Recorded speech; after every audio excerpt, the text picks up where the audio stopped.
Steppin Razor, the art of war. We're there with you in a St. Mary still. Port Maria to be exact. Claude Stewart Park. Big things are going on here today. Jamaica Move. Health promotion. We give thanks for really take part in something like this because you know so we are always been promoting healthy living. So we see that it has become what we call mainstream and all. Healthy living. So we'll be here until 6 o'clock. We have some things lined up here. We have some interviews with some prominent people who's involved in this situation here. But we want to tell you exactly what is it that we're dealing with here. The Northeast Regional Health Authority, Jamaica moves with alarming trends of increased medical costs and the obvious threat to a healthy nation for the present and future. It is paramount that programs be implemented to promote healthy styles changes, especially physical activity. With this in mind, the Northeast Regional Health Authority has hosted the northeastern leg of the Jamaica Move campaign. The Jamaica Moves campaign is designed to promote physical activity among the Jamaican populace. It is through such collaborative efforts that we can begin to address the problem of physical inactivity and propose physical activity for all ages, thus reducing the overall disease burden. The plan is geared at promoting physical activity in a promotive way among two key groups, the members of the Northeast Regional Health Authority and the general public. Physical inactivity, we are talking about inactivity for people like all Tony at all, who no work but nowhere at all, and when she there at work, she don't sit down the whole day. Physical inactivity affects 12.8% of the overall mortality rate in Jamaica. If we get moving, we could prevent. And them say this inactivity is 13% of breast cancer, 14% of colon cancer, 8% of coronary heart diseases, and 10% of type 2 diabetes. So, inactivity, I'm very inactive too. Very inactive. Simone, you're looking active, you know. Inactive, don't it? I refer everybody inactive. Okay. So we're there. Right, so now in a Port Maria, so. You know, so most of the time I come, I pass here, so I don't stop, you know. But it's a long time town, it's especially this ground here. Long time ground. As we say, we're going to be here until 6 o'clock, promoting what we call healthy habits. So that when you hear all music like this, you can just skank to it and not feel strained. This is the Steppin Razor. Yes, we are here in Port Maria, St. Mary, Claude Stewart Park. The occasion is Jamaica Moves, promoting physical activity. We're going to come forward to you, but now IRFM now presents a live link from the SDC Newmarket Biz Fair at the Louisville High School in Newmarket, St. Elizabeth. Building communities, building Jamaica. Nicholas is on location. Thank you very much, Muta, and welcome back to the Louisville High School here in Newmarket, St. Elizabeth, where we are for the SDC's and Newmarket Night Fair. And I'm certain Muta would prefer to be here because, I mean, the ground provisions and all the things that are really up Muta Street who like the natural farming, you know, those are the things I'm around while you're over there, Muta, I'm trying to exercise and all of that. But, you know, we're having fun over here.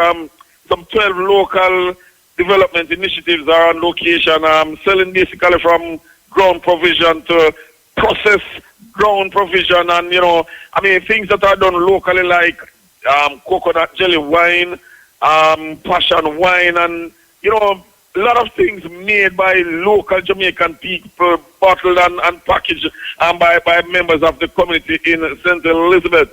Earlier on, we had the opening ceremony, at just about midday, we had the opening ceremony, and the minister, junior minister in the Ministry of Agriculture and member of Parliament for Northwest St. Elizabeth, J.C. Hutchinson, he was the guest speaker at that opening ceremony. We also had a seminar earlier on as well, and throughout the day we have had several performances from various schools across the parish. Several schools are on location enjoying the festivities on the day. I can tell you that right now, the jelly lady is not a man, the jelly lady sell off. Not one coconut jelly she has left. And I'm never really cheap, still, up to $200 I pay for a jelly. But the big still, I still have half of the one I bought, half of it in a bag. They're really big. And the cane man who is doing just a juice, who is doing juice on the spot, it looks to me as if, if I'm not quite sell off, him near sell off as well. So lots of commercial activities. I saw some scallions. When I saw the man lift up the car trunk to take them out, I was wondering if that was keen. The scallion leave them big. You know what I mean? So things are nice here. And the minister himself left with about 2 to 3 bags. And the good thing is that he was buying. I saw cash exchange in hand. So, that looks good. The minister supporting the local farmers and producers on the ground. I'm being joined by Mr. Alric Miller, and he's the parish manager for SDC in St. Elizabeth. Alric, Mr. Miller, my mother's maiden name. How are you, sir? I'm good. I'm good, Nicholas, and good afternoon to you and your listeners. Tell us how has it been so far throughout the day? So far, it has been an excellent day's activity. We have a number of exhibitors on show that they are showcasing their products and definitely interfacing with the various agencies that are on spot. Right? We have a number of participating schools to include our host, our partner, the Louisville High School, the Blackville High School, here participating in this initiative. And it's a good way to expose the youth to the culture of entrepreneurship. Well, I can tell you a story about that. I had 2 students from this school. They have been hanging with me for morning. So, of course, we have some RFM calendars. Mm-hmm. And I left. Good boys. So I left to check out the other booths around. And when I came back, they had gone in their hand. Indeed. And I was like, and they said to me, boy, them students are not easy, them are buy calendar. I said, but you know easy, I sell the free calendars. No. And I just look at it and say, well, probably it's in the spirit of entrepreneurship. So I want to big up Kevin and Paul. Kevin says his uncle is Merrick from Forsythe, and he has a restaurant, and he told him that, I wrote the year, which means Merrick from Forsythe, who has a restaurant, is listening to Harry. And I gave Kevin a calendar to give you. Don't let him sell you. Don't let him sell you. It's free. So the entrepreneur spirit is spreading. Yes, alive and well. So basically, I noticed I've been going around with the SDC for quite a while now since I started this initiative. Well, long before then from cricket.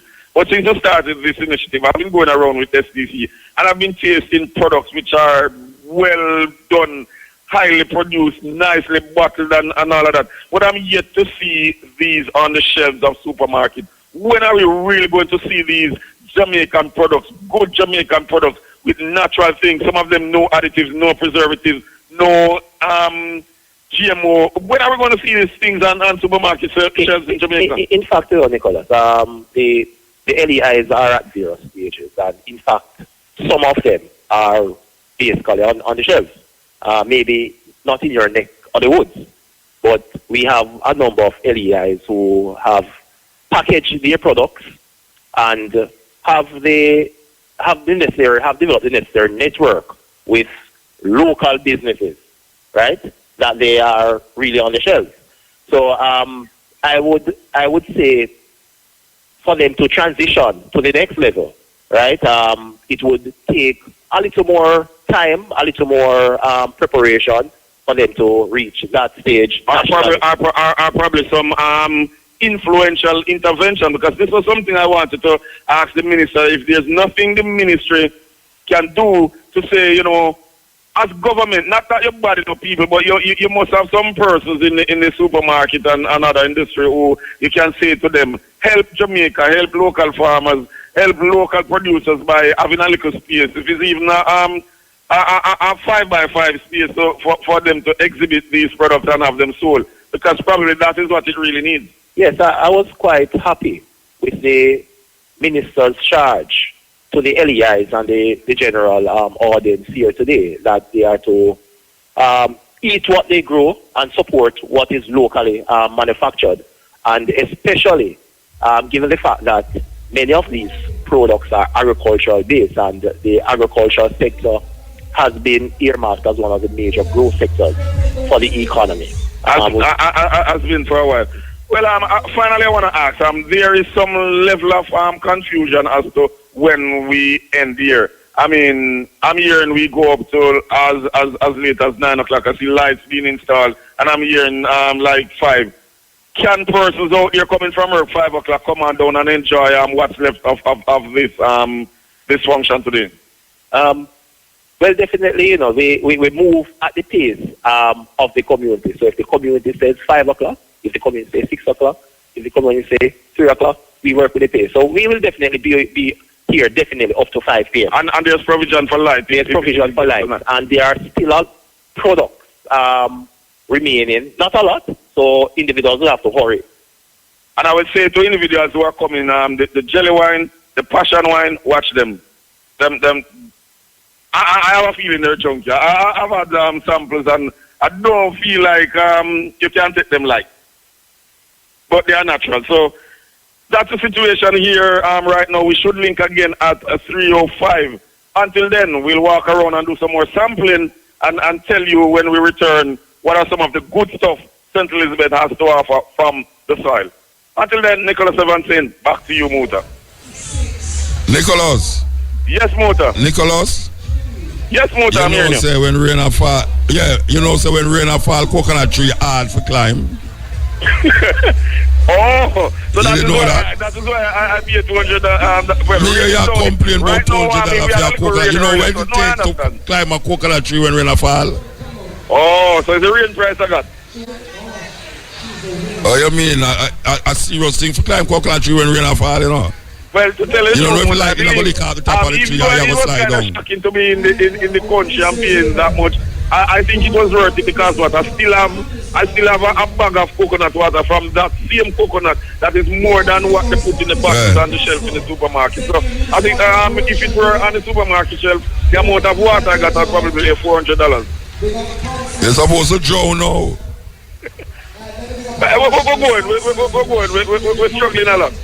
Yeah, all right. Give thanks. New market, you know. Be careful. Give thanks. All right, Muta. Yeah, that was Nicholas Evans with a live link from the SDC Newmarket Biz here at the Louisville High School in Newmarket, St. Elizabeth, building communities, building Jamaica, SDC. And we are over here in Port Maria, St. Mary, Clark Stewart Park. They are now having an initiative to get people moving, physical movement more, because we kind of get sedentary because of the lifestyle we have now in Jamaica. Everybody sit down and do everything, you know. Nobody no walk again. Not even at their house, them walk. As they reach out, they sit down and watch TV like me. And then when I go to my bed and then wake up again and do the same thing all over again. So we need some physical activity. And this is what is being promoted here, right here in Clark Stewart Park, Port Maria. Right beside we have Fabian Lamb. Fabian, how are you? I'm good, thank you. You know, so the first thing I ask about like a t-shirt. How to know you not give me no t-shirt, how to know you know. And you bring yellow t-shirt, come give me a purple t-shirt. I'm the one where you have on. No, I'm getting a purple one for you. You getting a purple one for me? No, you didn't have any change room for me to take mine off, so I'm getting another one. You don't have to go in a change room to change the t-shirt. No, the IRFM banner too big for me. And that why you put on the IRFM banner. All right, Regional Director, Northeast Regional Health Authority, what that means? Well, basically what it means is Northeast Regional Health Authority manages the public health hospitals and health centers in 3 parishes, the Northeast region, St. Anne, St. Mary, and Portland.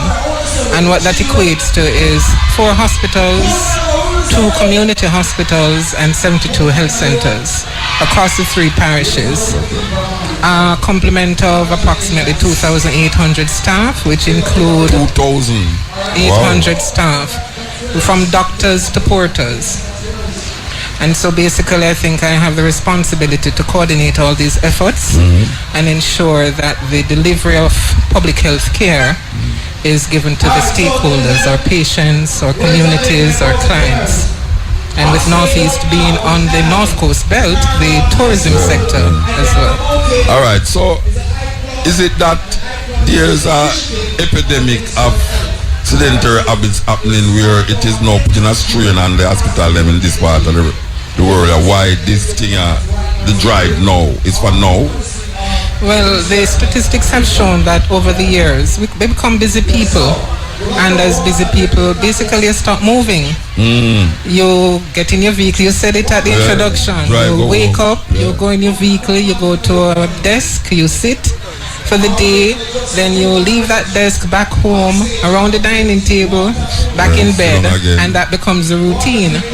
And so what it results in is persons turning up at facilities, you know, your hypertension, your obesity, your diabetes, and all these other these diseases or illnesses that you're having. And a lot of it, when you look at it, if you're actually moving, I think the tagline in the Jamaica Moves and the Ministry of Health is at least 30 minutes a day. Just keep moving. 30 minutes a day. At least 30 minutes a day. We are not saying you must sign up with a gym. Yeah. We're not you can saying walk up the stairs and take walk up the stairs instead of the elevator. Work. Even at your desk, if there's no elevator, get up and move around the office. Walk around the building. People could have one like you get kinky in your face if you no walk man. up If everybody doing it, then if everybody mad, is a good thing. But if everybody is doing it, and even doing your breaks, because you do get breaks at work, of course. Outside, walk around, and just keep the body active. All right, explain to me how this habit cause in terms of your physical structure. How it causes diabetes when you don't walk up and down, when you don't get no physical activity? How it causes diabetes? No, it really causes diabetes, Muta, but when you look at all the different things that add up, when you're eating unhealthy, you're eating food stuff that contains high sugar levels. Your body don't break it down. You don't break it down because you're not moving. So it's not that if you sit down, you'll get diabetes. I think what we're saying is that all those things that you can do to improve your health and your lifestyle habits, be conscious of what you're eating. So the Jamaica Moves, yes, it's about moving up and down, but it's being also aware of healthy lifestyle, healthy dieting, cutting back on the sugars. And our minister has been going around and he epitomizes what this movement is about by doing it himself.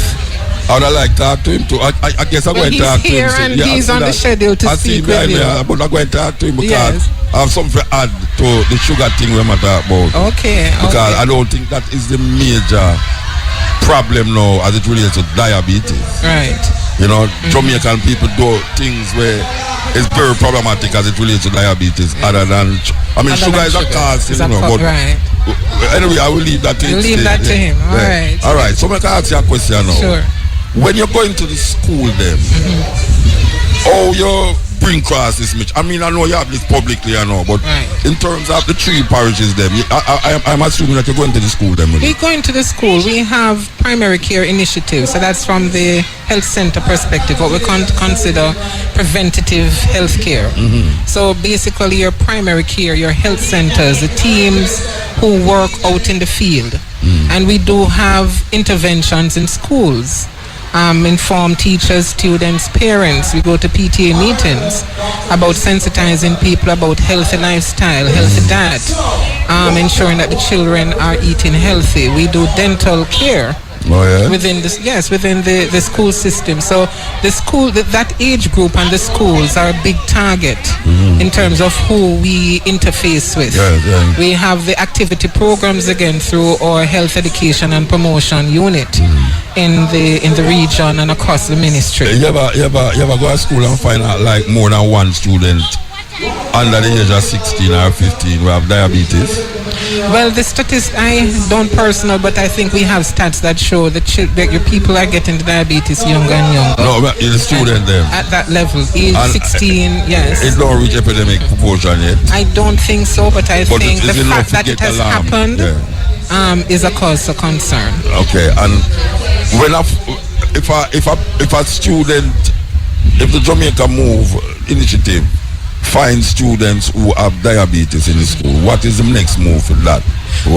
Because the health team is the people out there, so then they're immediately registered within the community health center nearest to them, and they're you know, they once they find them, then there's a strategy and a program to reach out to them and to ensure through the parents that there's an intervention.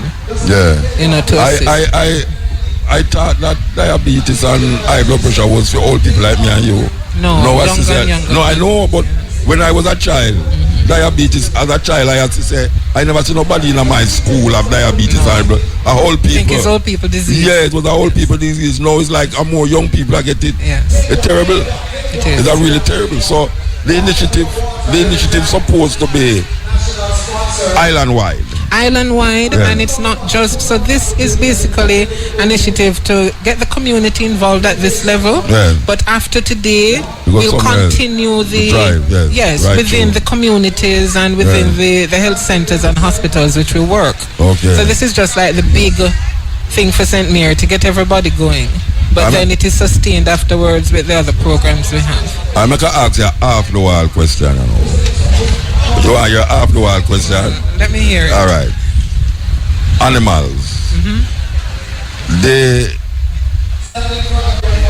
abuse of animals as it relates to how people treat animals at home. We talk about cat, dog, you know, them things there. Is this a concern by the Jamaica Move people them that animals also get sick and it need to have healthy animals so as people who pet them will be more happy, especially children who have little pets with dogs and things. If you don't have a healthy dog, it will bring stress and emotional problems for people. Well, that's not a concern. I don't think that is not a concern, but I think that part of the program would do more with agriculture. I mean, you mean to kill the animal then? No, not. Yeah, well, if agriculture, you can't know that some livestock farming. That's a really far out question, and it's something I have to think about. Yeah. But I know from our perspective, as it relates to animals, what we do is just to test that what the ones you consume. Let me say a livestock farming I deal with. We kill have the animal. Let me talk about pet. A pet me I deal because most Jamaican people have a dog and the most of them cherish. Yes. And them yard we take care of them. That's true. If Tony come at them yard, them one them. So you have to have healthy dogs and healthy cats. You see, the priority is to take care of the people. No, priority. Yes. But the dog is part of the life thing too. I mean, we know about the priority still, you know, but anyway, talk to the minister about that one. That would need a policy directive. All right, Baba, good thanks, yeah? Okay, thanks for having me. Yeah, Regional Director, Northeast Regional Health Authority. And she is the one who I am assuming is responsible, is directing the whole thing here. No? You can't see mark director. Okay, it's not just a title there. You actually direct the thing in the three parishes, Portland, St. Anne, and St. Mary. All right, ma'am, give thanks. All right, and I want my t-shirt. The purple one. I'll bring a t-shirt. All right, okay. So, yes, as we said, we are here, Claude Stewart Park, Port Maria, promoting physical move. Yes, so we're going to go to the news and sport. Good afternoon. I am Natalie Campbell with the local and international headlines. The Development Bank of Jamaica, DBJ, will be issuing 64 bank guarantees to small and medium-sized enterprises, SMEs, in the coming fiscal year. This exercise is to be carried out under the Inter-American Development Bank IDB-funded Credit Enhancement Program. A sum of $250 million has been set aside in the 2018-19 estimates of expenditure for this purpose. The project, which is slated to run from September 2017 to September 2020, aims to promote productive investments in micro, small and medium-sized enterprises in Jamaica by enhancing their access to financing, particularly medium and long-term loans. The estimates were tabled in the House of Representatives on February 15. Health Minister Dr. Christopher Tufton is expected to hand over a new health centre to residents of Tweedside in northwest Clarendon tomorrow. The two-storey building equipped with furniture and medical equipment has been donated to the Clarendon Health Services by a medical doctor and his family. The building was renovated at a cost of $40 million. Residents of the community say their lives will be far improved with the opening of the new health centre. Residents now have to travel to Frankfield and Spaldings in the parish to access health services. In news overseas, the head of the most powerful gun lobby in the U.S. has accused Democrats and the media of exploiting a Florida school shooting that left 17 people dead. According to the BBC, Wayne LaPierre said opportunists are using the February 14 tragedy to expand gun control and abolish U.S. gun rights. Mr. LaPierre's comments came during the Conservative Political Action Conference in Washington. He also echoed President Donald Trump's call to arm teachers who have been trained to carry concealed weapons. Finally, ex-Save the Children Chief Executive Justin Forsythe has resigned from Unicef as he says he does not want coverage of his past to damage the charities. The BBC reported this week that Mr. Forsythe faced 3 complaints of inappropriate behaviour towards female staff before leaving Save the Children. He was accused of sending inappropriate texts and commenting on what young female staff were wearing. He said he apologised unreservedly to the 3 workers at the time. Mr. Forsythe said the reason for his resignation as UNICEF's deputy director was not because of what he described as the mistakes he had made in his former role at Save the Children. Those were the local and international headlines. Major news next at 5:45. From the IRI FM newsroom, I am Natalie Campbell. Yeah, we're live here at Cladstrad Park, Port Maria, St. Mary. Why I tell you that? Stand by for a special pot draw up next. But before it come, you know, I listened to the news a while ago and I hear them say that Donald Trump talk about arming students, the teachers them. You know, him never really said that. To be fair to him, he never really say must have the teacher them, you know. Him say must get trained security personnel in the school to protect the school. I never really hear him say arm the teacher them. But that is another argument again. Anyway, listen up, special pot draw up next.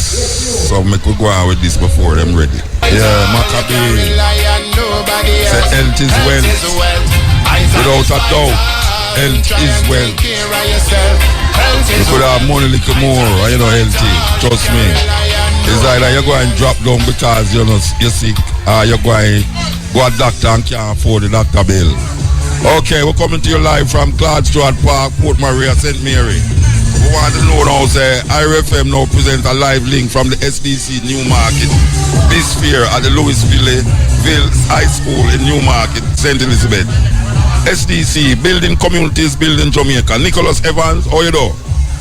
I'm good, Mota. I'm good. I'm here, you know, just enjoying the cool valley that we are in at the Louisville High School here in Newmarket, St. Elizabeth. Just to tell you that as it is right now, they are announcing the winners of the Young Entrepreneur Competition. And we know so far that Ginger Hill All Age has won for the primary section. They are the Young Entrepreneur for the primary section. The runner-up were Nightingale Grove Primary. So we're really seeing some level of winding down at the moment. As a matter of fact, I mean, some of the local economic initiatives that are here would have been happy, because I mean the stock they came here with this morning is much less. I don't see any pumpkin. I mean, pumpkin was going at $50 per pound, and over the development committee stall, and I don't see any pumpkin. Lemons are going at $200 a dozen. By the time I reached, there was not even one lemon left. And I mean, the jelly sell off, please. The cane juice man busy all the while. You know, the fish, they started out with a huge pan of fish and bammy. Now that is down almost to the gravy stages. I mean, I don't think they have one fish to sell another 6 persons. So basically, I don't think they have much further to go, because the stuff that they have to sell, and it's basically going. Right now, I should be joined by the principal of the Louisville High School, but it has just been announced that his school has won the competition, and he's running away as if he doesn't realize what is happening. So come, Mr. Charles Bembo, Mr. Charles Bembo, the principal of Louisville High School. I see you're running away to collect your prize. Let me say congratulations first of all. Thank you. We are very happy to have won the high school in the high school category. And I want to say thanks to the teachers and students for their preparation. It is not just preparation for today's event, but we have been preparing, right? So we're always winner. This is Louisville High School, the Louisville High School. All right, tell us a bit about Louisville High School. Well, How old is Louisville High School? Louisville High School just turned last November 28 years. Been established in 1989. I am impressed because when you look at the building and infrastructure, you would get the feeling that this school is about 6 or so years old. Indeed. What is the maintenance policy that we have here? And the effort of the staff and the students to take care of our beautiful school facilities.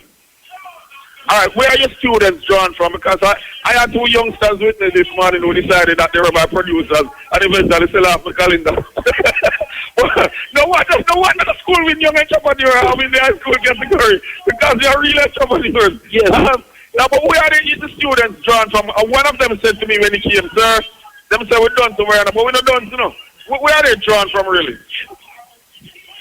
That is for everyone else. That is no more where Louisville has transformed. We are coming from Santa Cruz, Lacovia, Middle Quarters, Middlesex, Black River, Kilmarnock, Ginger Hill, New Road, all of the surrounding schools, 11 feeder schools feed into our school. All right. One of the questions I want to ask, because I know there are some schools, we know the disparity in education, that some schools are stuffed with the majority of who get the higher marks in GSAT or PEP, what is coming, while some get the lower end. Can you say your students, which NR is it a mixture for you?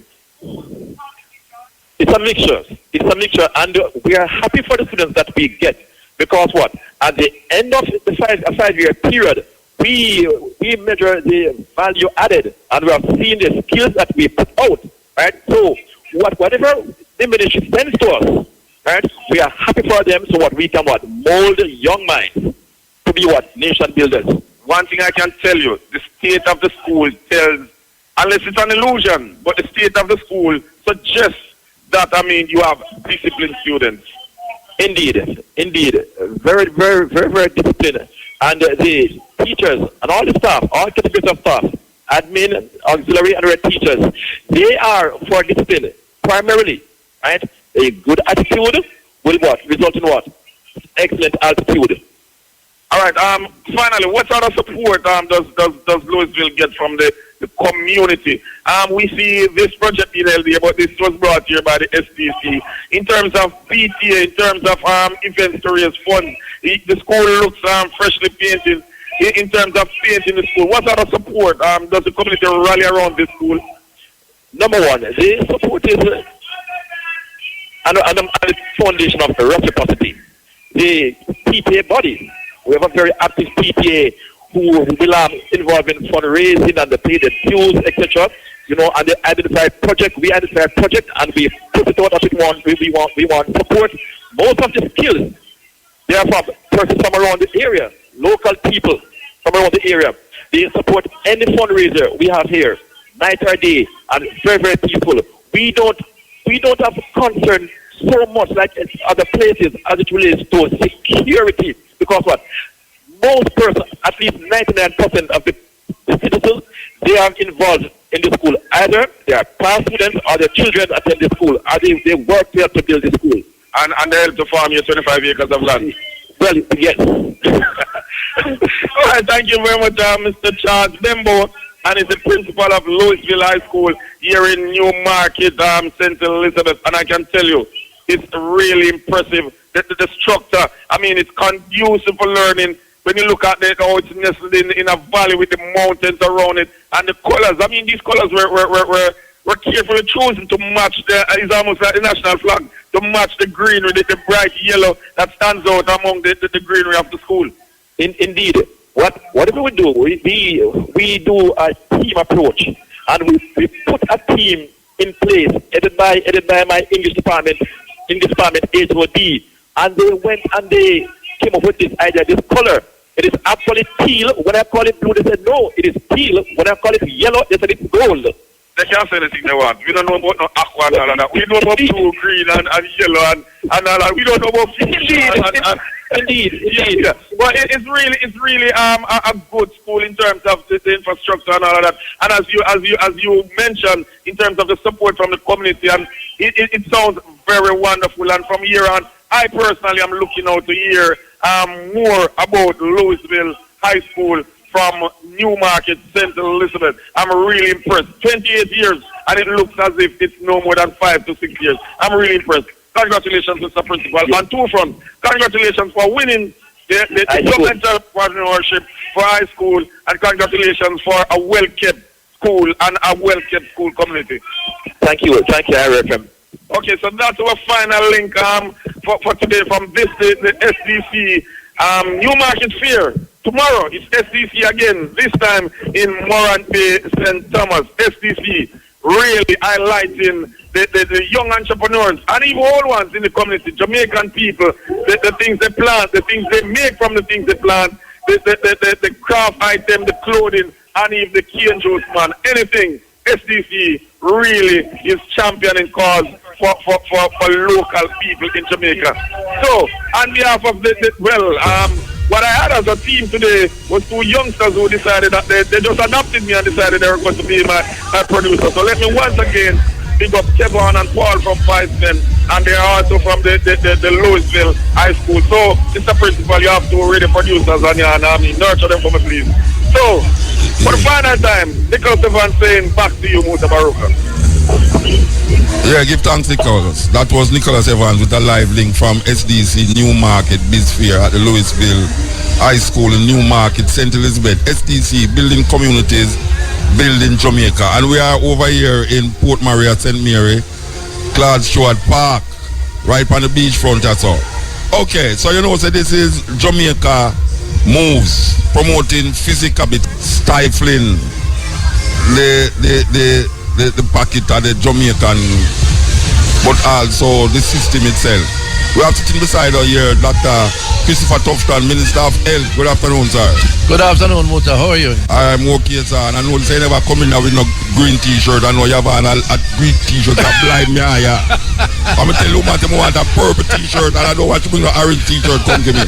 And not wear no purple, and not green, and no orange. So I want a purple t-shirt. And I believe they can do that for you. But so you can order, tell them they want a purple t-shirt. I want to tell them. And it's just coincidence that I have on green today. Although green is my favorite color. Always say that, but coincidence. But everything a coincidence, you know. Politicians always are working with coincidence. It just fit in all the while. Anyway, all right. So today is really it's a launch, this right? It is a launch. It's a parish tour, and we're in the 9th parish, so we have been around the country and continuing to travel and basically taking a message of preventative health care to the people. So we never call I reference for the other one then. Boy, I've got to check I've got to check the project manager to find out why they never did that. All right. We was just talking to Miss Fabia Lam a while ago about the habits of Jamaica and how them develop. Like you go to work, you sit down. You come home, you sit down and watch TV, then you go lay down. Then you come and start it over again, so you can't. What is it that your ministry is really, I mean, I know say it's part of this, but in terms of, for instance, the youth them now, because we see youth have diabetes now and all them something there. So Muta, in a sense, you probably understand this context more than anybody else, because I know the life you lead, right? Yeah, and Rasta said it's both them thing a long time. I know the life you lead, and the context of this is that we have developed patterns of living our lifestyle out of our experiences. And if you go back to the colonial experience, you realize there was a time when we were fed just to create energy to cut cane field and to the work, to the hard labor. that has evolved, but some of those patterns have not left us. Yes. So the whole heap of starch, the whole heap of sugar, the whole heap of fats, and of course we have to put a little alcohol in it, and the smoking also, right? All that combined has created a lifestyle. And then in addition to that, modern technology, where I was with some kids this morning in the Heart Foundation function, where I said technology has acted as a double-edged sword for us. Yes. Because the kids them now want to stay indoors and play and computer. them go up and road and play marble and all them something. So a lack of physical activity, unhealthy eating habits have combined to make us unhealthy. And so what you find, we call it non-communicable diseases, lifestyle diseases, the arthritis, the diabetes, the cardiovascular disease, strokes and so on, are now killing us more than anything else, and in some instances prematurely. We're dying before the 72 years on average that we before 52. Exactly, and even earlier. So the response to that from a policy perspective is not to build necessarily more hospitals and more hospital beds. It's to try to get Jamaica to change your lifestyle. Okay. And this preventative, this Jamaica Moves is really about the preventative approach. So we go around, we say to people, it's three things Jamaica Move represent. One, know your health status. Many of us don't go doctor unless we're sick. We're saying you must go doctor once a year at least. And most of them are afraid to go to doctor. Woman will go to doctor quicker than man. Very afraid to go to doctor, right? So we say you need to know your health status, which is one of the things we're doing today, screening for all sorts of things. Because if you know your health status, you can be advised as what to do to reduce your risk. Secondly, your dietary practices. You must eat in moderation. Some things you avoid, some things you eat in small portions, and some of that is going on here today. And the final part of it is the physical activity, which is half an hour a day. The science say half an hour a day Jamaica Moves will reduce your risk of contracting some of these diseases. So it's a simple message. It's a preventative message, not a curative message. And we are doing these parish tours. As you can see, people are coming out and participating and really hyping it up so it becomes a fun experience. Because some people feel that anything to do with doctor and medicine is difficult and tough. You cry. Exactly. So all right, so I can ask you a question now. Recently, I hear there's a trust for project the getting rid of a lot of the sugar contents in a whole heap of the commercial juices and all that stuff there. Plus, it depends on the radio every day and thing. You know, about 40 years ago, I make an effort not to use sugar. And the reason is not because of health why I did it, you know.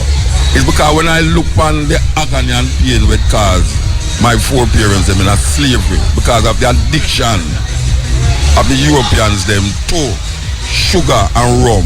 That I myself could have said, no sir, I'm not going to really use a product there for really maintain that. And then after a while now we start to talk about now the health thing, about the sugar. But I want to ask you something. We have to use granulated sugar in Jamaica.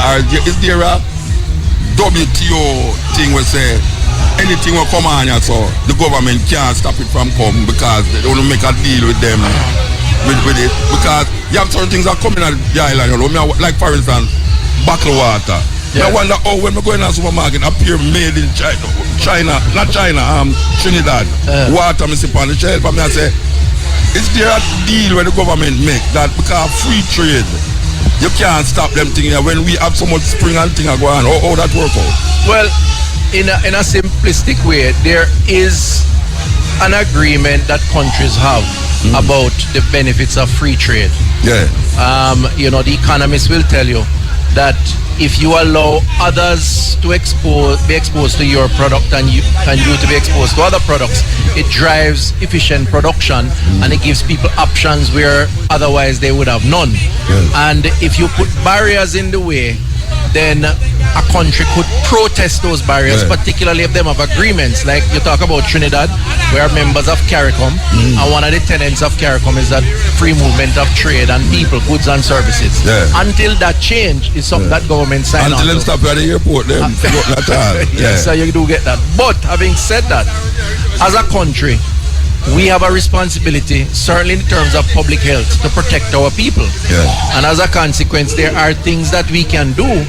If a product is imported that is considered to be hazardous or harmful, a government can decide not to allow that product. Yeah, when I try to figure out now, since we talk about the thing of sugar, yes, granulated sugar are poison. And we don't make granulated sugar in Jamaica, really. Well, so how we come still and continue to bring in granulated with a poison? We know that poison. The manufacturers will tell you that they can't make products that involve sugar unless, for the most part, unless they use the white sugar. The brown sugar is not used in some manufacturing process. But you and your ministry has concluded that sugar is a problem. Most people in Jamaica use dark sugar.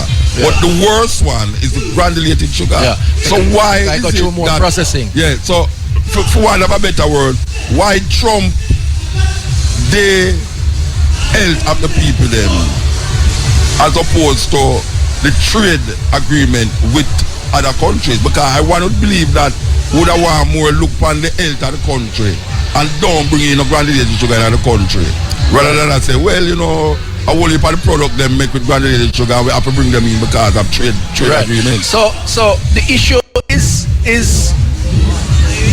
the problem with Jamaica, why we have the obesity levels that we have now in the school system and in adults, is because we consume too much of one thing. Yes. Sugar is addictive. The last lifestyle survey we did showed that 75% of the population consume at least one sugary drink per day. Yes. Some of them 3 and 4 and 5.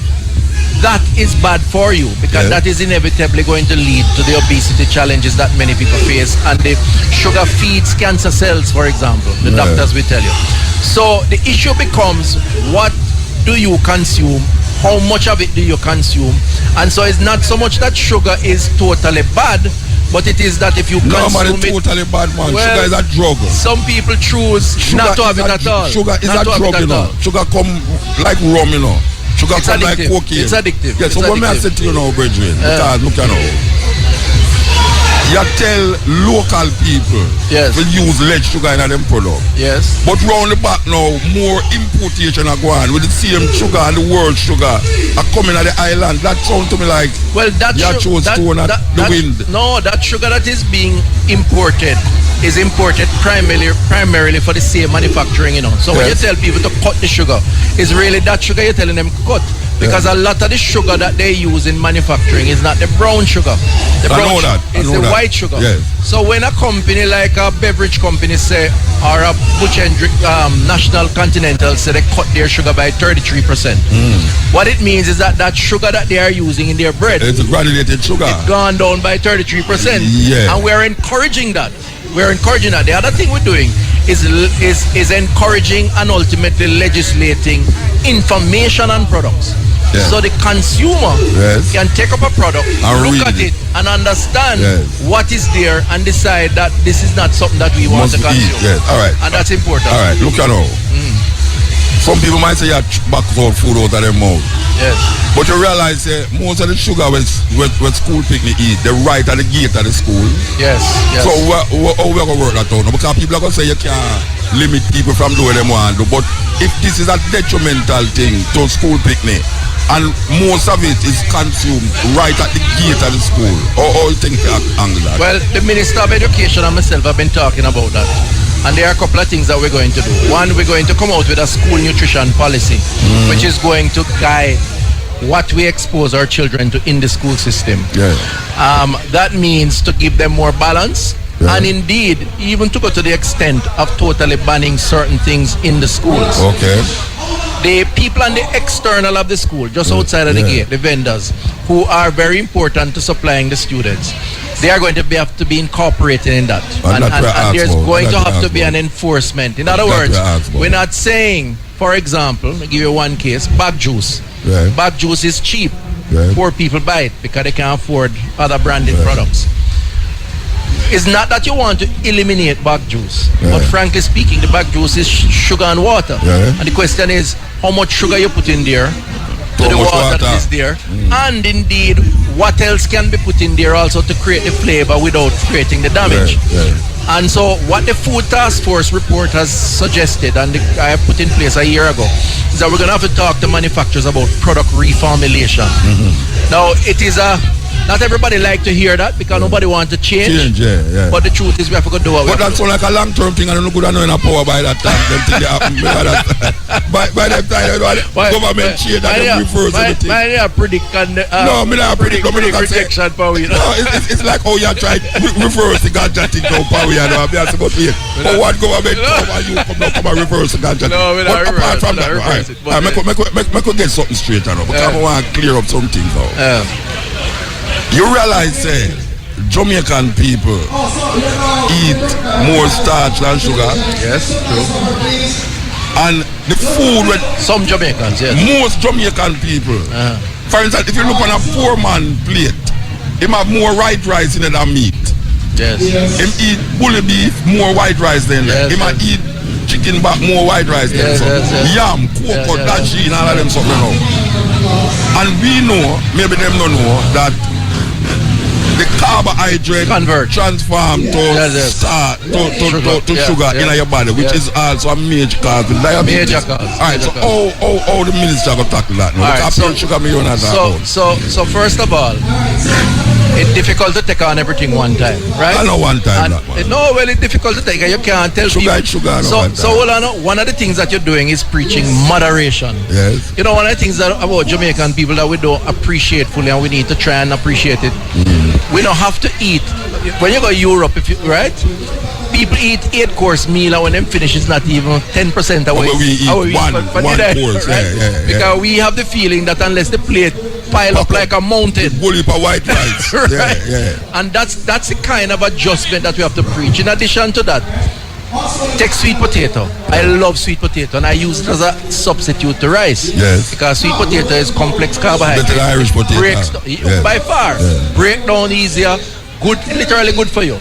So the issue becomes, how do you destigmatize some of the cultural norms and beliefs that if you eat ground provision, you're inferior. A child who drink water with his lunch is inferior. They want a branded bottle in them hand. And the truth is, those beliefs exist. And we have to use occasions like these. I am going into the school with Jamaica Move soon, and we're going to say to students, and by extension to parents and teachers, that we don't need to buy into the long-term colonial old-time days lifestyle to feel like we are somebody and we are important. We can create our own reality, which is what other people have done, and in most cases impose it on us. All right, so the reality, even though you had say it's step by step. Yes. The reality is that we are dealing with sugar content. Sugar no, because not sugar as sugar itself, but sugar content as the problem. Yes. No, sugar not as in you go buy a pound of sugar, but sugar as in the contents of certain foods. Absolutely. Which is like starchy food. And yes. And most Jamaican people love them yam and them dashing and them something there. Right. But if you look on how Jamaican people eat, you have to show a man say, watch out now. You see, if you're greater sweet potato and put it out there, it becomes starch like you can start your clothes with. Yes. And remember white flour, which is that most Jamaican people eat white flour. You need to have a situation. I don't know who you have to do you promote them and all them something. You need to get a reference on board because you need to have a promotion and show the people them. Like physically on the TV and show them white flour when you mix it and you get a poster, a dance poster, and you mix the white flour. I go better than that. Paste it on the thing and paste it on the wall and show them to stick. I'm a countryman, you know, and during kite season, you use white flour to make kite. Exactly. But it's them kind of practical thing there. You need it and they add them on the TV to show them that this is what happened to your system. So when you take white flour and paste on dance post and stick it on wall, it stays there forever. Yeah. And that's exactly where we are, Muta. We have to find a way, and I'm onto that. Firstly, to try the preventative approach, to educate people so they know what they're doing to themselves when they make these choices. Secondly, to help them to see alternatives, to deviate their beliefs from what traditionally has been the case, and to do so in a way that's economical, because you can't forget the economics of it too. Poor people can't afford certain things if you don't have the resources. The three biggest challenges with changing lifestyle, is the power of the marketing companies who influence behavior by saying their product is the best, and that's their right so to do. the social inequities in our society, where you have people who just like cannot afford it. Like the banking system now, we don't want to take out the thing off. You say it. And the third one is the regulatory framework and government inactivity. And we have to be more proactive. I believe that public health is a human right. Okay. I believe that to allow our children in schools to consume things that make them obese is to deprive them of an opportunity to become gainful adults. And I believe that where the people falter in protecting themselves, the government should step in and help to protect This the is the point. And so we tell them, say, every white food, and we're not talking about people now, we're talking about food. We should not be consuming nothing white in food. May I tell you that? You check it. White flour, white sugar, white this, white that. I mean, everything. Green breadfruit. Is that a play on the color white? No, it's a direct challenge to the minister and to the Jamaican people for realizing white food is one of the biggest problems in Jamaica when it comes on to diabetes. The extent to which I accept that the color white in a lot of you can't food. say that to the Prime Minister, you're Minister. The extent to which the color white in many foods is a problem is the extent to which the food is processed. So like rice. But that poor it's people bleached. It's bleached and processed. That poor people eat. And that's a problem. White. Agreed. White flour is bleached. Agreed. White rice. Agreed. Granulated sugar. The processing. No, them don't know about process. Them know anything white. I'm just tell them up front. Say, if you're going up thing and you say white thing, move it. White bread, don't buy. Buy whole wheat bread. White sugar, no, buy dark sugar. You understand? So it does that matter. But we're not afraid to say white because we're not afraid so we are talking about white. No, man, we're not afraid to say white. Food. I'm not afraid to say white. Black people say, anytime when you go in a supermarket and the food white, go up on the next shelf. Well, I'm learning from you, and I've always done, because believe it or not, I listen to your program. And I know you break it down. You break it down to the level. So I'm telling you, I forgot to show that to the people. And I agree with you. Pierce the white flour, pan the poster, get a dance poster, and stick it on a wall, and put that on the TV to the people and tell them, this is what happens when you consume white flour. It blow up your system, and you can't go tile it. The right thing you're talking is that we have to break down the message. Yes. And we have to get people to understand. Yes. And this is why Jamaica Moves is doing the parish tours. This is why we're going into the schools. This is why we're going into the communities. Because we have a duty to help Jamaicans to understand. Yes. And again, changing habit is not easy, as you know. And we have to find a way to break it. It depends on how you come with it. Because me never have not slow move. When me stop eat meat, me never did slow stop eat. Me don't stop eat it because of our philosophy. Because sometimes you're not hungry. Sometimes it's not hungry the health thing, you know. But you have to have a philosophy behind some of the things them what you do. Or else you won't say the necessity and the need to do it. Agreed. You know Agreed. Which is why we use the facts that we have. That if you are obese, chances of your dying before you reach a certain age is 50 before you reach 50 or earlier. I have seen 25-year-old with diabetes. You can't believe that. I have seen 30-year-old having heart attack. I think of old people like you would have that, but no other old people like you have it. Well, that's because we move it. And you too. So me know the older than you, older than you. So anyway, we give thanks, you know. Yeah, man, I appreciate it. The lady them over there, so them go so. Yeah, they were wrapping up. And I want to go tour and look at what's happening. But thanks a lot for being here. Yeah, man. And help us with the message. Yeah, man. Yes, sir. All the best. Dr. Christopher Tafton, Minister of Health. Thank you. Part of the process here today, Jamaica Moves. This is the Steppin. See there? Watch out now. All right. See there? You ask and you get. That's how it goes. If you don't ask, you don't get. Thank you very much. Thank you very much. One to my wife. You don't give me one from my wife too. It's all right. Okay. All right. So which part we there now? We're the party here still. We're the party here.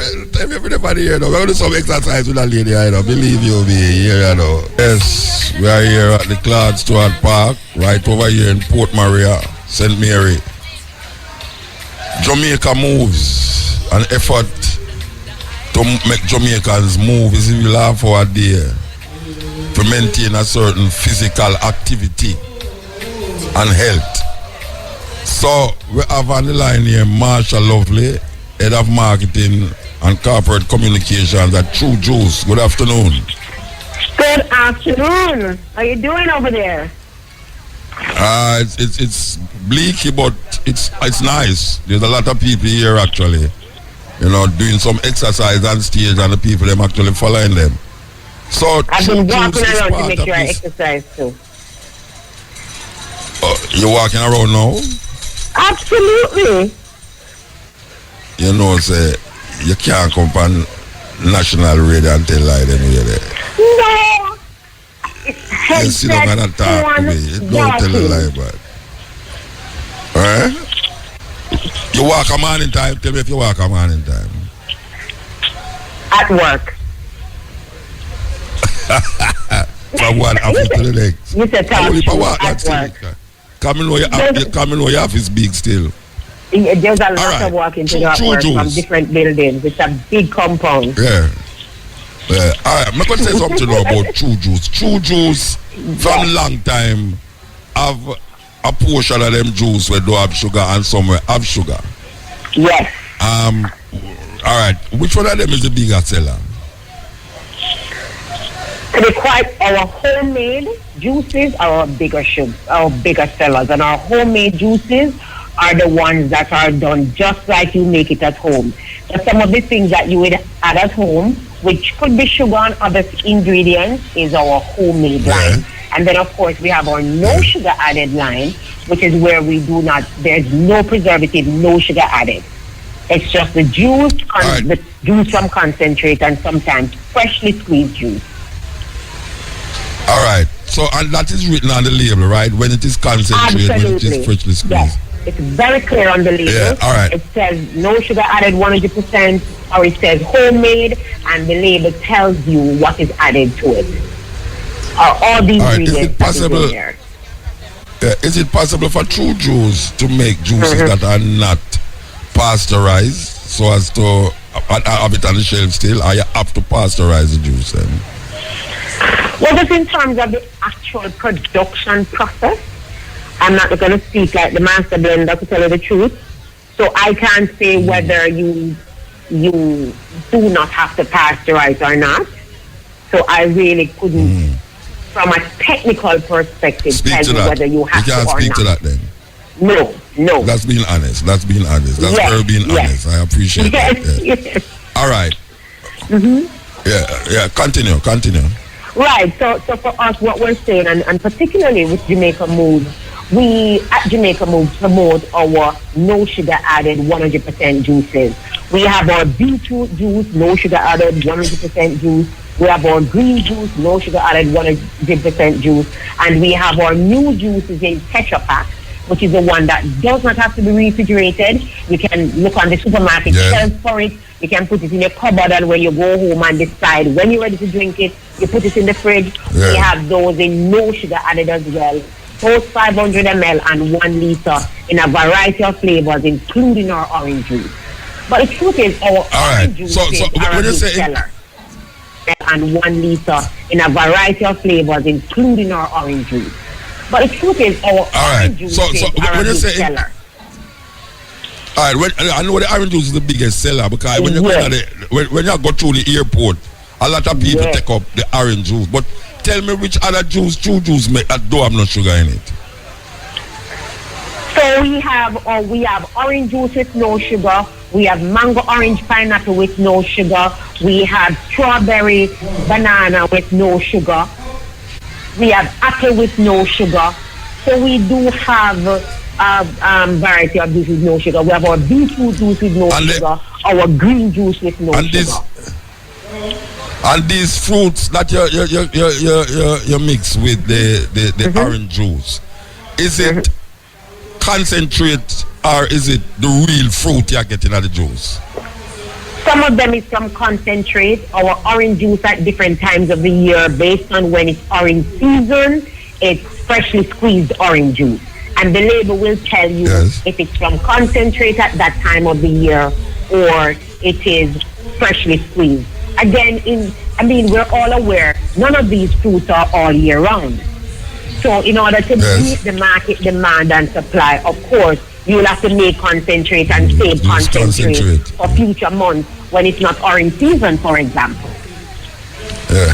All right, for people who can't concentrate, can you tell them what time of the year is the best time to buy true juice that is not concentrated? So like now, we're reaping oranges because it's orange season. The orange season could go anywhere from February down to May, depending on how the cups work. You still... And the mango and the banana that you mix it with is still concentrated. The strawberry banana, strawberry banana is from concentrate. Okay, you don't have none of that that is not concentrated. Not with banana. It's just without sugar, that, but it's still concentrated. You know, make strawberry Jamaica so you get the concentrate. No, not the strawberry, the mango and the banana. You never mentioned the mango and banana. Orange, pineapple. That's from concentrate as well. Okay, and you don't get pineapple all the while here? No, not all the time, and not enough. Even when we get pineapple, and we do buy from farmers across Jamaica, it's never enough to meet the demand of Jamaica in general, in terms of our juice demand and what we sell on the shelf. So it all right, I want to give you a chance. Concentrate. Yeah. All right, I want to give you a chance to separate true juice from the others. Right. Tell me that true juice is the best juice. All right, there are some of your competitors is on the market that says them juice is not from concentrate, and all the time when you take it up, I don't know if I can call the name them, but all the time you take it up on the shelf, you see it mark not from concentrate. Is this a true reflection of the label, the juice in the back, the plastic, or is it that is just a marketing strategy and true juice would never do such a thing? What I can tell you is that integrity is very important, and so all our labels are clear and true to what is in the packaging. And we have to meet standards, not just in Jamaica, because we export, and making sure that what we say is what is. So while I can't necessarily speak to the competitors, we can say that at True Juice, what we say on our label is what is in the packaging. And we guarantee that and we verify that. So we're saying at certain times of the year, you can get freshly squeezed orange juice. At other times of the year, it's orange juice from concentrate. Our beetroot and green juice. But I'm trying to figure out the products from farmers. Yes. There are other your competitors. Also make sure that, you know, I'm trying to find out. I'm trying to made. No, I'm trying to find out that why is it that there are some of your competitors, there's not one time you go into the supermarket and see them juice no mark not from concentrate. I want to be some old bottle they use for some new juice. I cannot speak to that. I mean, that's challenging, but it's I can't speak to it. I can't speak to it because I see true juice. I see true juice with it. No, but I can't speak to it. I see true juice sometimes with sugar and sometimes without sugar. I see true juice sometimes with sugar and sometimes without sugar. But this specific juice that I am talking about, though, I have never seen it mark sugar in there and no concentrate. And when I see no, not from concentrate and no sugar added, I said, no, this is the juice for me, and this is my juice for my friend them. So I don't know now, maybe them can't buy a print a new bottle. I don't know. Anyway, true juice is always a favorite of some of my friend them. Yeah, we're done with that now. We're done with that. We're not talking about that again. I'm going to get them. I'm going to get them on the line one day. So it's a true juice is the original juice. Absolutely. Yeah, true juice is the original juice. It is the original juice. It is Jamaica made. It's right here at home. It's a juice you should choose, and you have a variety of flavors. So for people who don't want no sugar added, we have no sugar added. If you want to make sure drinking juice, then choose our green juice and our beetroot juice. And the Jamaica moves, on our green juice. Marsha, where is the True Juice company that them bottle these juice? Where is it? Where's the place? True Juice? We're located in Bogwalk, St. Catherine. That's where our manufacturing. You saw this big bottle in the water. I'll take out the water bottle. All right. So look here now, Marsha. Me's a beggy kind of person, you know. May I beg you a free subscription to True Juice, no sugar added juices every time you want it. Is that possible? I have to talk every time you want it? So, when I say every time, you know, I don't want it every day, you know. There's not I want every day, except breathing, you know. But what I'm saying that, is it possible for me to get some bottles of True Juice occasionally then?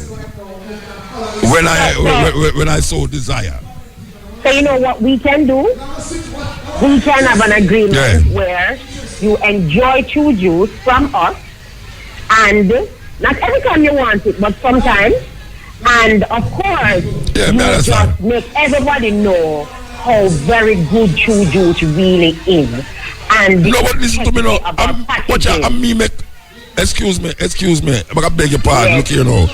Make no people start to drink True Juice, you know, because you them see Muta drink it, then start to drink it too. Absolutely. I tell you that, you know, when I go through airport in my brethren, them, you know, when them see me drive it, I look on the label and say, no sugar, all right, that one, yeah, all right. Them drops it too, so it's not like some I do the advertisement for them long time. Good. So but I do the advertisement without get paid, someone thinks it. Yeah, so this is the right time now to get some compensation for me I do over the years for True Juice. All right, Mama. All right, so we can talk. All right, okay. Give thanks. But Give thank thanks. you so much. True Juice always. That was Marsha. Yeah, Marsha Lovely, head of marketing and corporate communication from True Juice. Okay, and you hear me? Me plead to her. Okay. We want you to know that the hour between 4 and 5 and the Steppin razor is brought to you by Guinness, made up more. This is the Steppin razor. We'll go again. Yes, Maccabee coming through, telling you where we eat. We are here in Port Maria, St. Mary, Jamaica. Move. This is a promotion for physical activity amongst Jamaican people, because we find a sedentary habit is getting away now. It causes a lot of stress on the budgetary health system, and also from the people themselves. We have with us here Claudia McDonald, financial advisor from Sagicor. Right? Okay, I'm not here. You have to turn down. Yes. All right, we want some volume in this microphone.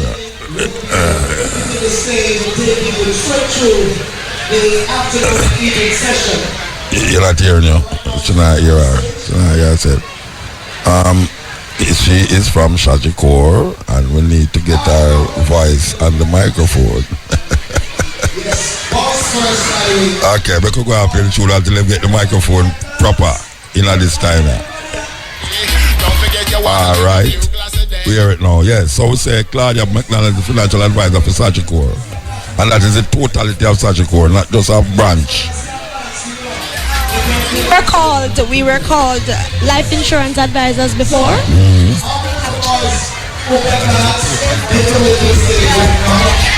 They have changed the title recently to financial advisors.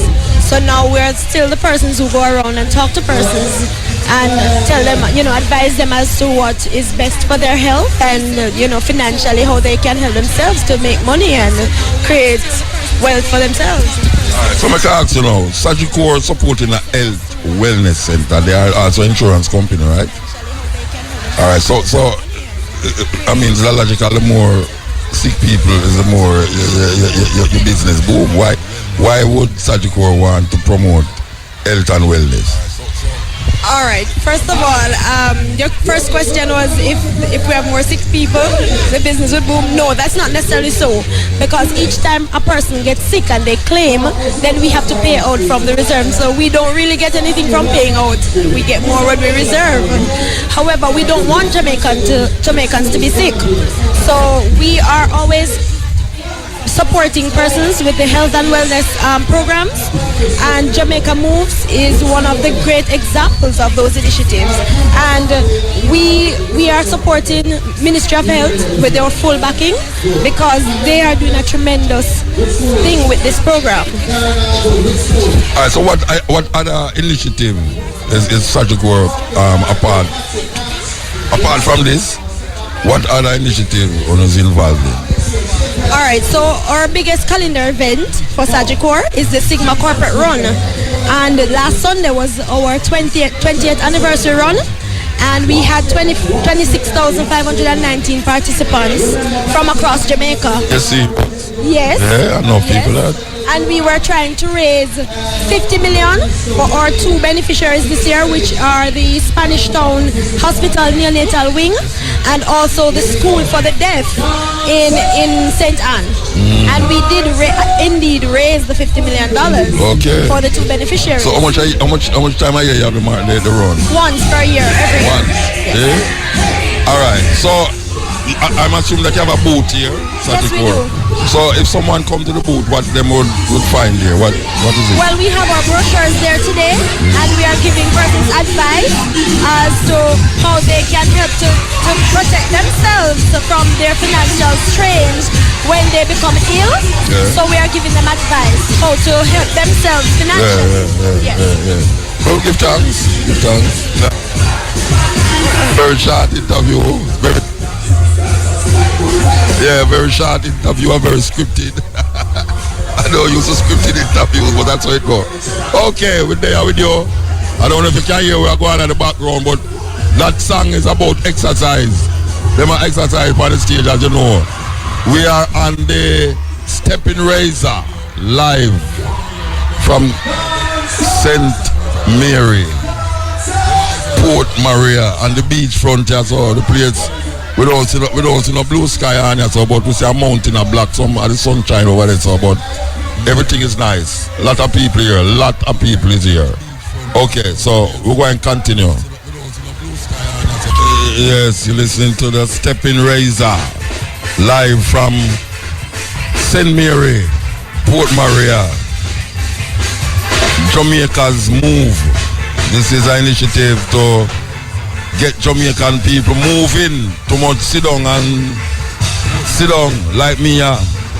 Pure sit down. All Tony at all. Watch out. Tony there at work and watch out. Sit down beside me. Where you sit down beside me for? Go stand up and walk up and down, man. You don't need that. You don't need that side. You know. Look how Simona walk up and down. You saw Simona walk up and down. But at that if you don't walk, at least you walk. She walk, you sit up, see him, you like say they are the office. See she walk up and down. Maybe I choose she have more weight for lose still. Okay, yeah man, this is the Steppin Razor over there with you. We don't know what way up here now. I think it's music news time.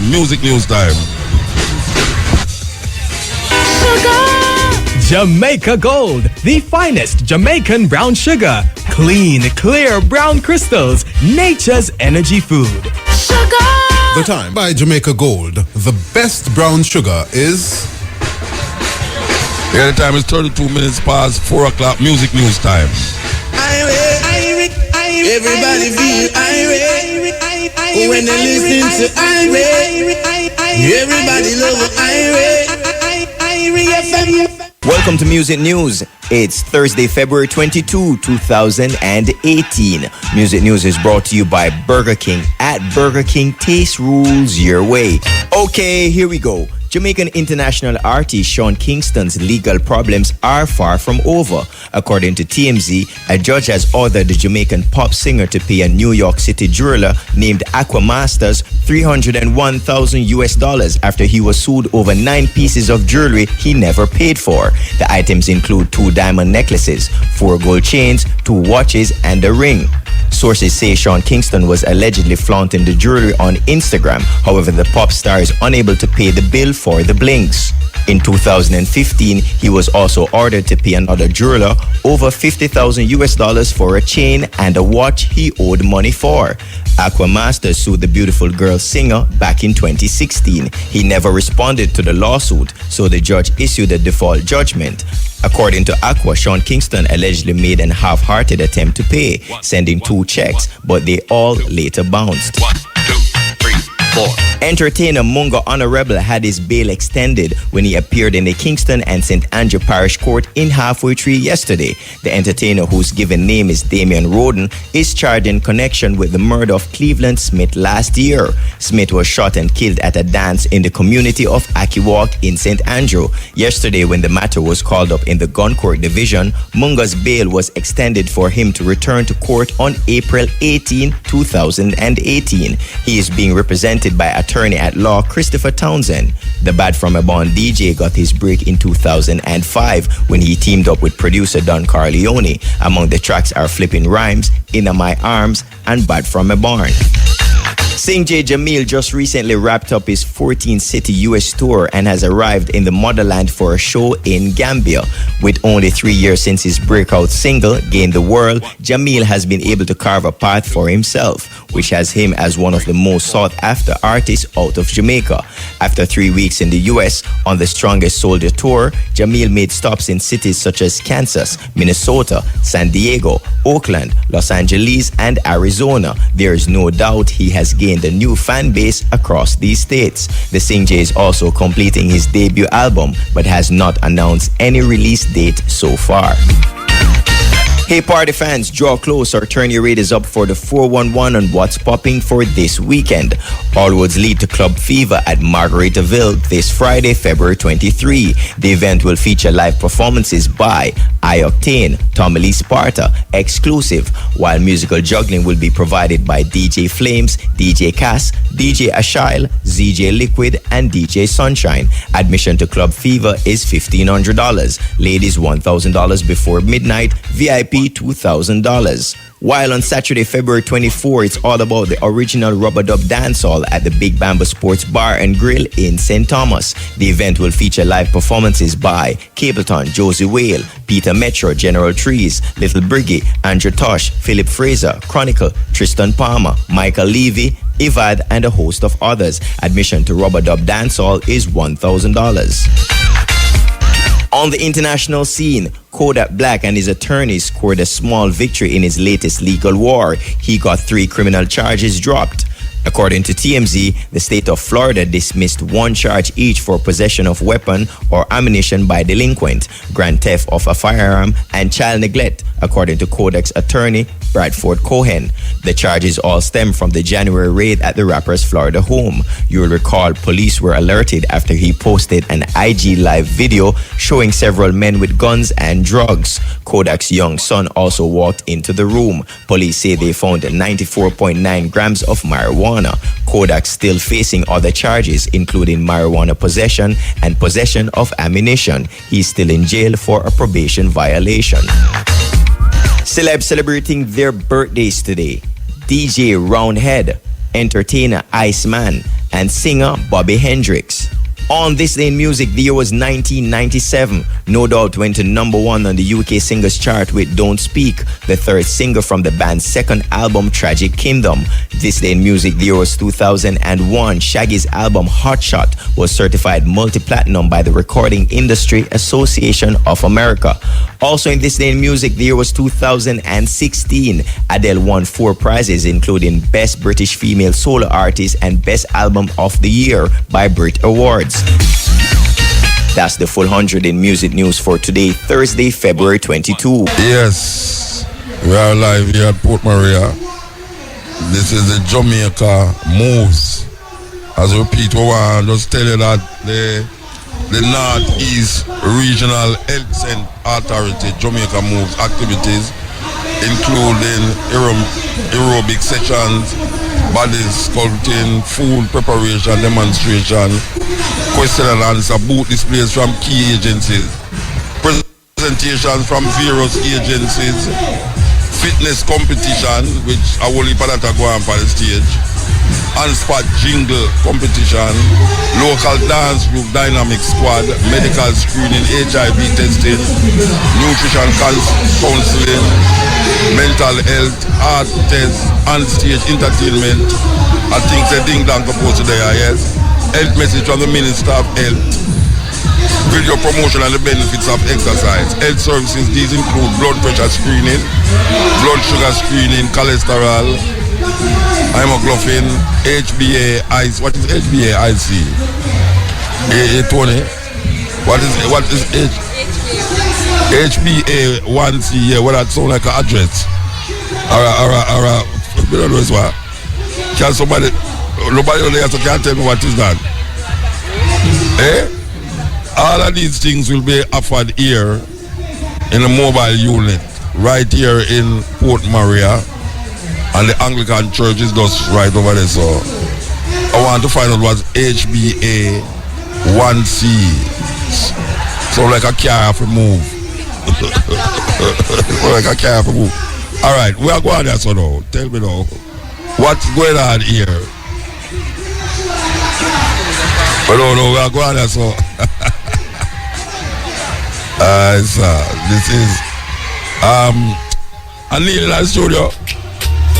Steppin Razor outside broadcast coming from Port Maria, Jamaica. Move. What a shame. Mother have arthritis and all this. Terrible thing. So we want to remind you that the hour between 4 and 5 is brought to you by Guinness made of more. Guinness made of more. We have a lady here beside me here that go have to tell me now. Oh, she named Tamara Henry, Dr. Tamara Henry, Medical Officer of Health, St. Mary Health Services. Alright, before I talk to you, Miss Henry, I want you to tell me what HbA1c mean. HbA1c is a glycosylated hemoglobin product. Come again. We get them remember say me kinda know up there right. So you have to tell me what is what? I don't want customer though, tell me.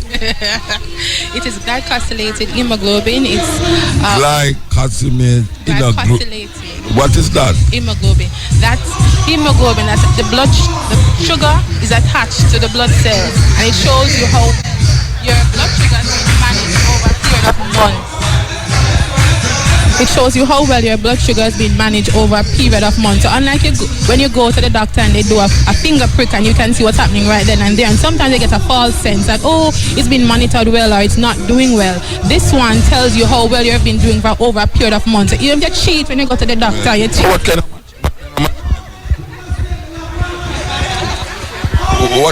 of how the machines do you them use under that? Tell me. Well, we normally do it in the lab. We draw the blood, and it's a big enough machine, but they have simple versions of it, and some of those are coming on stream soon for the public health services. So it's just like for some of them you have a finger prick, and it's a cassette that they use to do it. Right now, though, we don't have any of those versions, so we have to go to the lab proper to do those tests. All right, where you operate from? Well, I am in Port Maria at the health department. So all right, is there the trust about sugar and diabetes and all that thing? You find that in this part of Jamaica, the increase of diabetes amongst young people is more prevalent now than when you just started? Well, yes, because our lifestyle has changed so much, because you know that diabetes for the most part is a lifestyle disease, and that is why we are here today at Jamaica Moves. Is a lifestyle disease, and the fact that our people are becoming more inactive, eating more fast food, more sugar beverages, they have increased likelihood that they're going to be diabetic over time. And we stand by now and see the ass gone through the gate, and we are trying to close the gate. You know what I mean? Like these things, there were signs of it before, and because now I don't know what is this sudden trust on it. I mean, it is good still, but these things happen over a period of time. So what we are saying is that like maybe a 10-year development that was happening 10 years ago into young people, from them are like maybe 7-year-old, 8-year-old, and now them are 20 and 15, and it get difficult to stop it now. But How do I work that? Well, the thing about these lifestyle diseases is that if it is that you modify your lifestyle, if it is that you modify or you eat, you start being more physically active, the risk that you're going to develop diabetes decreases. And even if you do have diabetes, your control improves. So there's still scope for improving your health. There's still scope for not becoming diabetic if you start to monitor what you put in and also ensuring that what you put in is less than what you put out. So you need to be exercising, being active, walking around. But for years now, persons have been sitting in front of the television sets. Nobody's on the road running anymore. Nobody's playing baseball anymore, I guess them afraid of gunman. Everybody run up and look at road again. Maybe them should have run around them yard and then you have no yard again. Is that no? Alright, I can ask you something. The prevalence of sick people now. Oh, we're going to this now. Alright, I don't know if you can answer that question in a 1 minute, So, we want you to stand by for the 5 o'clock top draw dollars, pick 2, pick 3, pick 4, cash back drive time. Up next, you understand? So we can play this and see what will happen. Meanwhile, we wait for the cash back. Okay, so we have been talking to Dr. Tamara Henry, Medical Officer of Health, St. Mary Health Services. What is it, as a doctor here, what is it the main problem that you find amongst the masses of the people as it come on to sickness? What is the sickness that is prevalent? Alright. When it comes on to the population in general, it's ironic, but we face mainly diabetes and hypertension. That's a bulk of what we see in our population. Diabetes and hypertension and other cardiovascular disorders, but that's a bulk of what we see. Contrary to popular opinion, we still spend a lot on trying to treat these conditions. And that is why I say again, I always take it back to your lifestyle. That's why we're here today. Yeah. Because that's the only way we're going to put a dent in the epidemic of chronic diseases that we have on our island. So which one is more easily controlled? The hypertension or the diabetes? Which one is more? Well, you put me in a tough spot. Okay. To say easier controlled, it's difficult to put on, to say one is more easier controlled than the other, because both of them have to do with one. If you go to the doctor and they prescribe something, be compliant. Your diet is important and exercise is important. The fact is that if you have both conditions and if you're compliant as you should with regards to your medication, your diet, your physical activity, both of them go under control. So I can't say one is more easily controlled than the other. I say any one of them can be controlled if you're compliant and you do what you're supposed to be doing. But I find hypertension is a serious problem because the society gets so stressed now and people get so traumatized now with certain things, given the news. That is a easy thing to control up the pressure because you hearing me? I'm hearing you now. Yeah, I'm hearing you. Oh yeah, I was saying that with the stress and the traumatic experiences that Jamaican face now, it's easy to sit up in your house and even though you take your medication, the hypertension still goes up. But you have to remember too, with diabetes, stress hormones also cause it to go out of whack. The corticosteroids, once that pathway is triggered when you're stressed, your blood sugars also go out of whack. So if you're sick, your blood sugars are more. If you get another illness, not sick, if you get another illness like you get an infection or you start to become very, very stressed or you have surgery, your blood sugar gets more difficult to control. So even diabetes is impacted by stress, not just the high blood pressure, but diabetes itself. And they tell you that diabetes, they tell you that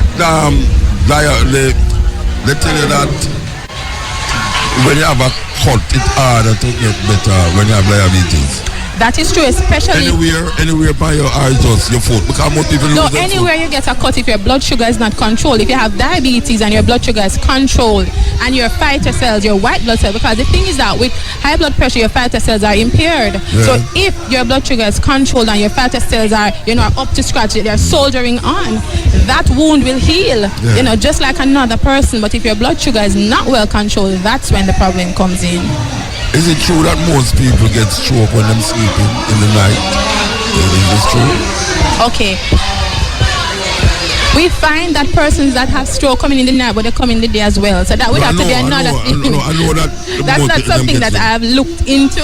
But you know, if at all I get a chance to get on your program again and I've looked into it, then I could answer that. But I don't want to give you a false answer. I was reading somewhere where them said that from a competent doctor told that most people who get stroke, it apparently happens when them sleeping. Right, but you see, that's maybe the persons that he has seen. But remember, we have a big population, so we can't use, one stone to say that whitewash everybody. I hope not. But as I said, there would have to be some more studies. I would have to see studies to support that, because anybody can say something. But if it is that it's generalizable, not sure. I understand. Oh, good. That's why I'm saying I couldn't give you an answer. I don't want to give you a false response, and I'm not sure about. But since 2010, for the past 8 years. Then they do doctor thing about primary school. No, it's not. I didn't go to primary school. Not primary school at all. You come from St. Mary? Yes, I'm from St. Mary, from Port Maria. So where is your office? I am at the health department. Right at the compound where the hospital is, at the health department, St. Mary Health Department. That's where my office is. And you have days when you're taking people just to test, just like what them have it here now, where them testing for diabetes and hypertension. You have days what you have that people don't say when you come on Wednesday or when you come on Thursday, this is what will happen in your office. Well, in general, normally when you come to the facilities, one of the things that we do, we call them vital signs. So once you come to see the doctor, your blood pressure is going to be checked. Once you come at all to see the doctor, your blood sugar should be checked as well. So those are things that we do by routine. So that's one way too that we pick up persons who have abnormalities in their blood glucose levels. So it's routinely done. Tell the people they have this the machine that tell you that the top one, the bottom one, what is the safe? When your blood pressure is alright, what is it that the measure supposed to be? To those people who's listening and for those persons who are listening, remember that for a normal blood pressure reading, it depends on if you have another chronic illness on board. So persons with diabetes, sometimes we aim for like 140/80, but for persons who are not diabetic, don't have any. 140/80? Yes. You mean 140/80 or 80/140? No, 140/80. Sometimes we aim for that, but we also want it to get. We don't want to push them too much, because sometimes with diabetes you also have cholesterol impairment, and sometimes your vessels are not as open as you'd want. So if the blood pressure falls too low, they could have a challenge with that. But for persons who don't have any other chronic illnesses, we want to aim no chronic illnesses. Not even blood pressure. You're talking about a normal for a person's blood pressure? All right. Take me from and what is your blood pressure supposed to be measured? For a normal person. All right. By the JNC classification, your blood sugar is supposed to be less than 120/80. Usually persons used to say, once your blood pressure is 120/80, you're good, but that's not true. They want it to be less than 120/80. The lower, the better. As long as you're not dizzy or being symptomatic, lower the blood pressure, the better it is for you. Alright, so what is it that now moderately going over the other side? What is the measure? Once you're at like 140 for a general population, you reach up to even 130s. 139 going to 140 and so on. You're going up. Over 90, you're going up. That's abnormal. When me see that, we start getting nervous. Well, you mustn't see it at all. Yeah, that me I say. You mustn't see it at all. You should be less than 120/80. Everybody. The general population. Once you don't have any other comorbidities and they don't pose a challenge. You have 120/80. I bet you that is true. That's why they need to get up and come out to Jamaica Moves, and wherever they hear about it, they need to go and support and get into the habit of being active. Even if you don't want to go outside because you're afraid of people shooting, you're afraid of being harmed. Walk in your home, walk for 5 minutes from the door to the bed, door to bed for 5 minutes. Just those little things make a difference. Replace. When last you measure your road? I haven't measured it in a while. You're trying to set me up. You're trying to set me up. But I also say if it is that you even replace one of your sugary drinks with water, that's even better for you. That's even better for you. What is the I know when you say like the danger zone now? Like if somebody is doing on them have the machine and them have the pressure. What is the danger zone? Well, I'm telling you, if you're not hypertensive and you see a blood pressure of 140/90, be alarmed, because that is not good. Because the thing is, there's no limit of blood pressure that we're going to say, if you have this blood pressure, you must get a stroke. Because some persons get stroke with a blood pressure that that's not out of the water. So a person with even 140/90 can have a stroke. Remember that hypertension is a silent killer. So you don't want to wait and watch. That comes because of other complications. Sometimes it comes because of other complications. But remember that because it's a lifestyle disease, when you get one, you get another one. Persons who are hypertensive, over time, likely they're going to become diabetic and have high cholesterol because all of them, they move hand in hand. They're brothers and sisters. They walk in a park. You see, they walk in a park. You want to separate the family. You want to separate it. You want to do as much as you can to keep yourself healthy. Okay. Give thanks. Yes, God is good.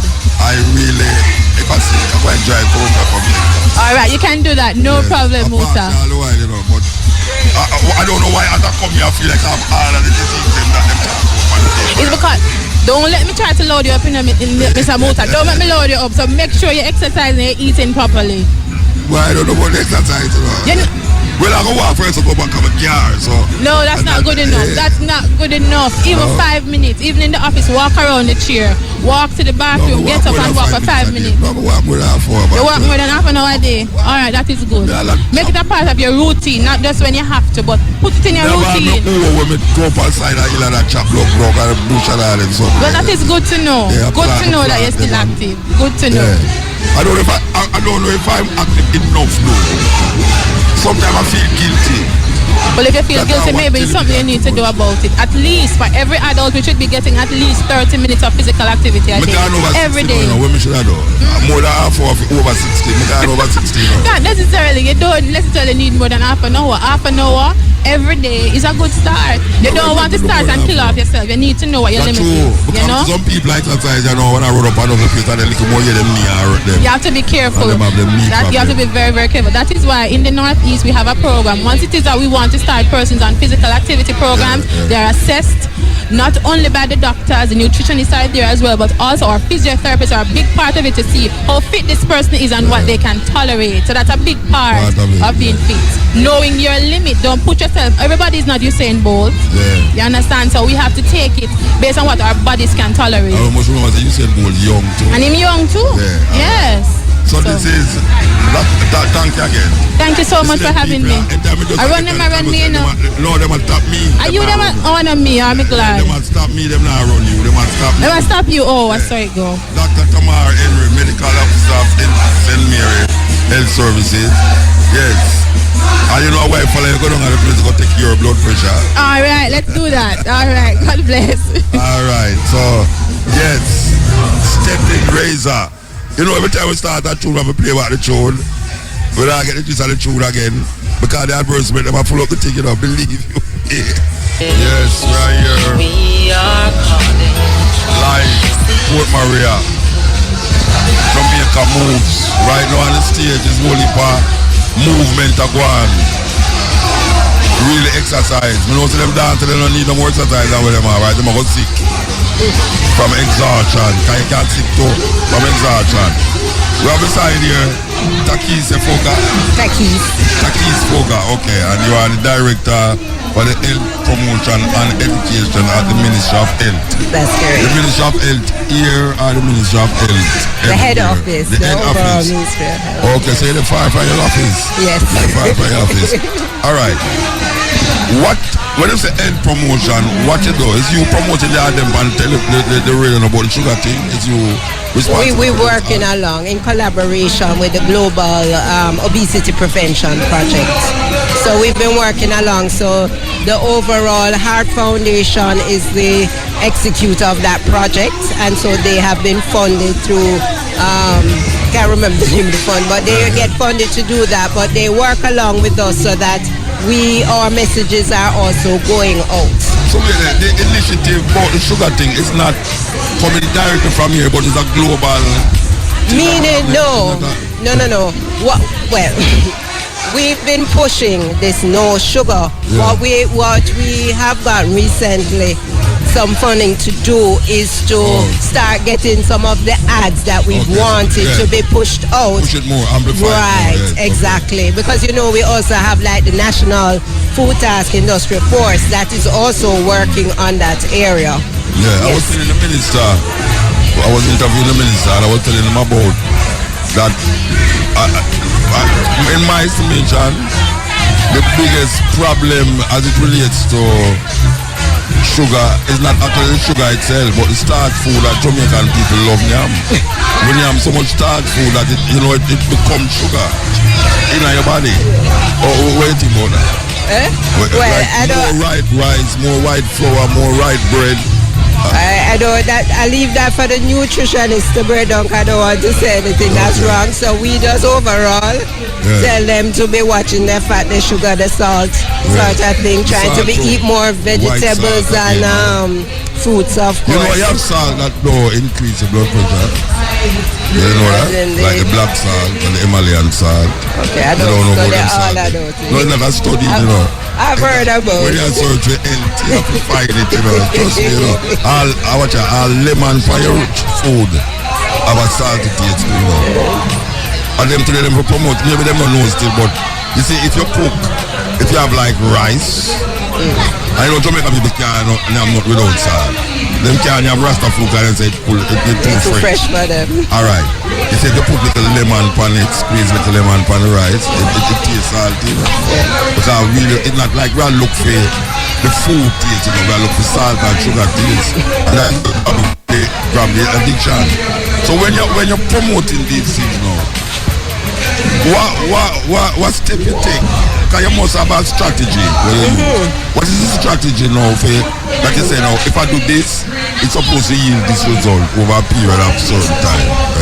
All right, so that's a big question that they're trying to see which angle to tackle it from, because we have, as it relates certainly to lifestyles, we have an overall non-communicable diseases strategic plan, because when you hear us promoting the healthy eating and the physical activity and stuff, it is with an effort to reduce the non-communicable diseases. So we are seeking and we have targets in which to try and reduce these things. We have a Jamaica Healthy Lifestyle Survey. The last one was done in 2007-2008, and we should be getting the findings of the newest one now. So when we look at that, we are able to say, boy, we're seeing an increase in the number of people that are active. Where even in terms of consumption of sugar, salt, fruits and vegetables, we are even able to look at that and say something is working, you know, or we're still seeing a gap, so we have to target. If we're seeing it within children, we know we have to be focusing a lot more, which we are, like in the schools, because we also take a settings approach where we look at school, the workplace, community, you understand? So we have to be doing multiple strategies. So what is the project? What is the projection? Like 6 months, like so, you know, so have like 1 month and then them put it again to next month, 6 weeks. No, well, behavior change itself. Yeah, the time is 39 minutes past 5 o'clock. We're up on the wrap-up vibes and all. We want to give thanks to Tony and Lindo, Simone Brown, God Graham, Kenyatta Milan, still there, yes. Ted Roy Garden, and in studio DJ Neil Young, the telephone operator. Adina, and a German that, a German, who that? Petite, alright. Yellow petite, you know, alright. We give thanks for the lady who brought the fruits for me. I was out so long so starving in front of Tony, and should have tell me say yes, go and starve, you know, business. We want to give thanks for all the people them that we interviewed. We don't remember them name, but we give thanks. But we want to tell you that the Northeast Regional Health Authority, the Jamaica Move, is very interesting. Very interesting. Jamaica is battling an increase in incidence of chronic non-communicable diseases which are no longer age-specific. In fact, in the 15 to 74 age cohorts, there is a 25% prevalence of obesity, 25% hypertension, and 8% diabetes. And 12% of persons reporting having high cholesterol.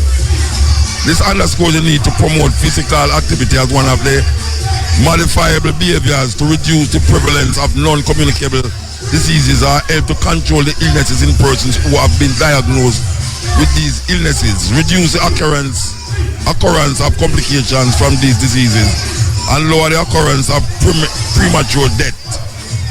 The Jamaica Health and Lifestyle Survey 2008 revealed that since 2002 there has been a near 50% increase in persons who are inactive.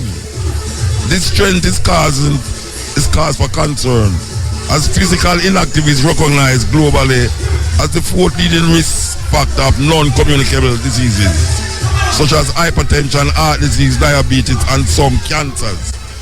The survey found that almost half of 46% of the adult population were classified as having low physical activity or being inactive. In excess of 50% of individuals with chronic disease, except hypertension, were categorized as having a low physical activity level of inactivity. So it's very important that everyone should come here. If it's even half hour, walk up and down in your toilet. If you have a walk-in closet, walk in and out of it. Take out your clothes and put it in back. Take out your clothes and put it in. Look if roach or rat in there. Be active. You hear that, Tony? Like what Tony on a lighter yard, she could have walk and buck up on something. Simone, Tony on the lighter yard, she could have walk up and buck up on something. Yes, I think so. So here we are saying now, we give thanks for the moment, give thanks to the time, give thanks to the energy. We gone home, you know. You could have deal with now, go back and watch you, you know. That way the way I go. Alright, we gone. Give thanks.